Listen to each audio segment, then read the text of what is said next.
Olá, pessoal, tudo bem? Aqui é a professora Monique e vamos começar aqui o nosso segundo bimestre. Vamos lá?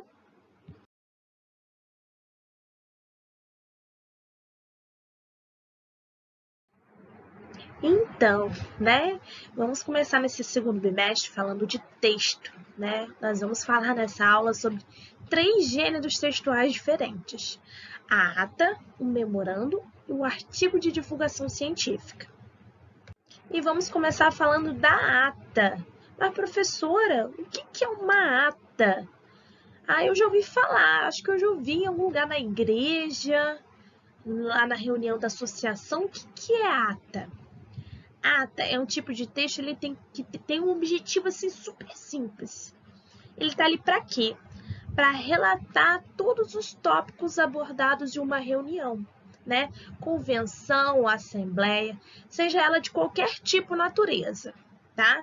Se eu fizer uma reunião na associação de moradores do meu bairro, vai ter alguém ali, um secretário ou uma secretária, que vai relatar tudo que foi decidido, tudo que foi tratado naquela reunião. Se eu participar de uma reunião escolar, reunião de pais, sempre tem um secretário ali, descrevendo tudo o que está acontecendo naquela reunião. E ele escreve isso de qual forma, de qual jeito? Através desse gênero textual que é a ata, que é o gênero que nós vamos trabalhar na aula de hoje. Então, ele serve simplesmente para relatar os fatos ocorridos numa reunião, ou uma convenção, ou algo do gênero, tá bom? Porém, não é qualquer documento que relata o que foi discutido em uma reunião. Não é simplesmente eu pegar uma folha de caderno e ir lá, aleatoriamente, de qualquer forma, colocando. A ata, ela possui algumas características específicas que a gente vai ver daqui a pouquinho, Além disso, se escreve na ata não só os tópicos abordados, mas as ocorrências, deliberações, decisões e resoluções. Tudo isso precisa estar bem detalhado para haver o mínimo possível de mal-entendido. A ata, ela é um documento, É um relatório sobre algo importante de uma reunião. Então, é um documento, Então, precisa estar seguindo as regras básicas, tá bem bonitinho, uma linguagem bem clara, seguindo a estrutura perfeita, Porque é um documento legal. Vamos ver que estrutura é essa?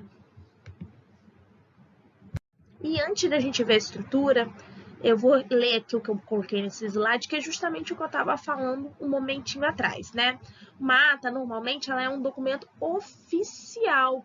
Se ela é um documento legal, se ela é um documento oficial, ela não pode ter nenhuma mudança após ser redigido. Não pode haver rasura, porque aquilo ali é um documento.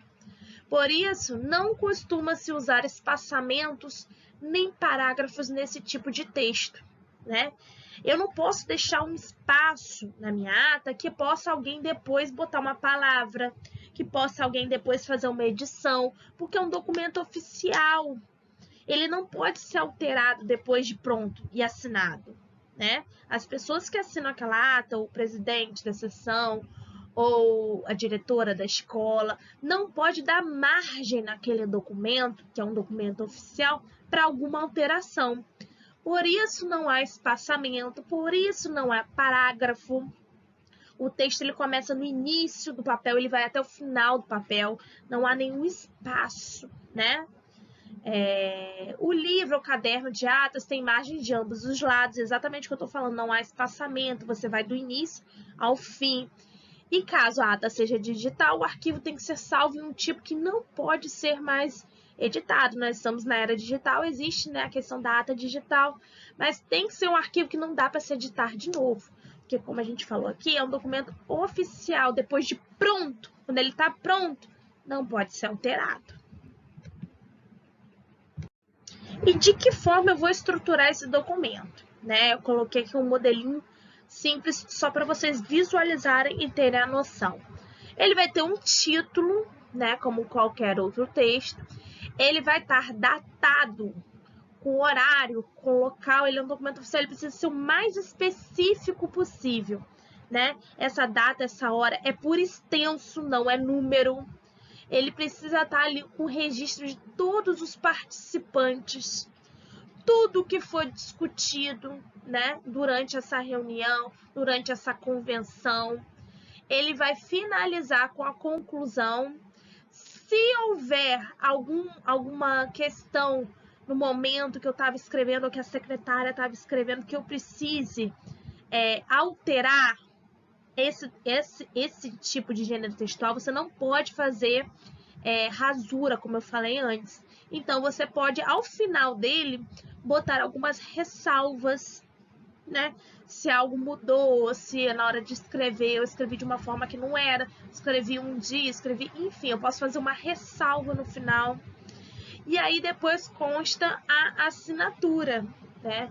A assinatura de quem escreveu ou do o membro mais importante, se for no caso de uma reunião escolar, do diretor, se for no caso de uma questão, né, de empresa, do presidente da empresa, enfim, e dos participantes. Muitas vezes também é possível que os participantes assinem, mas sempre um assinando ao lado do outro, sem espaço, né? Lembrando que nesse tipo de gênero textual não há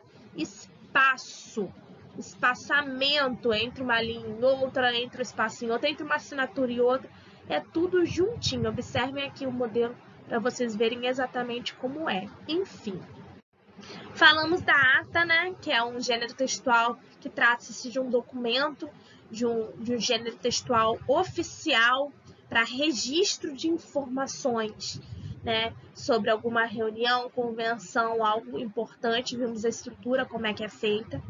E agora a gente vai falar rapidamente do memorando. Mas o que é um memorando, né? O memorando, comunicação interna, ele representa um tipo de texto informativo, veicado nos meios profissionais. Ele está ali para informar de alguma coisa, solicitar alguma coisa, né? Ou passar algum tipo de informação. Os memorandos, eles são importantes ferramentas de comunicação entre diversos setores de uma empresa, instituição, associação, dentre outros. Em outras palavras, eles são correspondências oficiais muito frequentes no meio organizacional.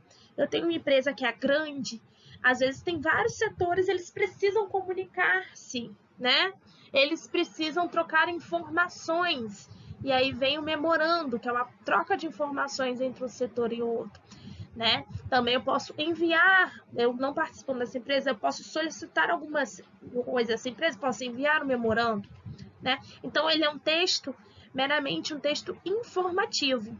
Eles são textos breves que apresentam uma linguagem formal, objetiva, direta, clara e coesa. Observe que os memorandos podem ser enviados também por correio eletrônico e e-mail, que hoje em dia é o mais comum, que você enviar a carta, né, escrita e impressa. A estrutura dele é simples. Eu vou numerar esse memorando, né, porque partindo do princípio que vão ter vários durante o ano, durante o mês, eu vou numerar, eu vou apresentar um vocativo, local e data, sempre datando, o assunto, o corpo do texto, que eu quero dizer, vou me despedir a assinatura. Tem aqui um modelo simples, né? Uma organização, Colégio São Martinho, pode ter uma logo, um timbre, memorando de número 28, quer dizer que eu já mandei 27 antes dele, eu estou numerando, né? Para a biblioteca, o destino, da onde, do setor administrativo, local e data, vou colocar ali bonitinho, qual é o assunto, entrega de livros. E aí eu vou escrever o que eu quero escrever no meu memorando, né? Acabei, me despeço atenciosamente, assino, né? Simples assim, tá? E por último, vamos ver rapidamente o artigo de divulgação científica. Ele é um tipo de texto expositivo e argumentativo mais elaborado. São produzidos mediante pesquisas, aprofundamentos teóricos e resultados de investigação sobre determinado tema. Possuem a finalidade principal. Para que existe um artigo de divulgação científica? Divulgação científica, né? Ele vai divulgar, ele vai tornar público, né, dentro de um determinado grupo ou do público em geral, sobre algo relacionado à ciência, né? A finalidade é popularizar a ciência, é dar conhecimento sobre a ciência, ou seja, difundir o conhecimento científico, transmitindo assim diversas informações de valor indiscutível. né? Ele vai divulgar a ciência, como o próprio nome já diz. Esse tipo de modalidade textual é muito utilizado no mundo acadêmico, seja na produção de dissertações, de mestrado, teses de doutorado, artigos científicos, resenhas, dentre outros. São apresentados com uma linguagem clara, objetiva e impessoal, destituídos de marcas pessoais com verbos na terceira pessoa, de acordo com as normas da língua. Eu quero divulgar isso ou para um público especializado ou para um grande público. A linguagem tem que ser clara, objetiva, né? Por esse motivo, são evitadas as expressões populares, linguagem coloquial, gíria, figura de linguagem, redundância e ambiguidade. Né? É um tipo de texto sério de divulgação. Eu não posso abrir para gírias, para opiniões, colocações. Né?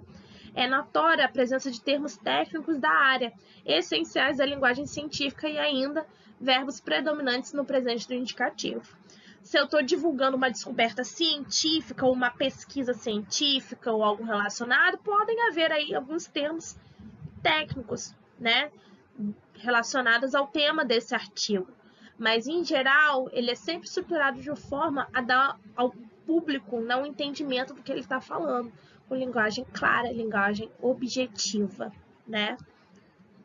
Encerramos aqui a nossa aulinha, falamos da ata, né, que é um gênero textual oficial, no qual eu vou relatar, né, tudo o que aconteceu durante algum tipo de evento, uma reunião, convenção. Falamos do memorando, que é um gênero textual informativo, né? Ele pode ser um memorando interno, pode ser um memorando externo, mas eu tô ali para trocar informações. E falamos brevemente do artigo de divulgação científica, que é um gênero textual que está ali para divulgar, né, algum acontecimento, alguma pesquisa, alguma descoberta científica, tá bom?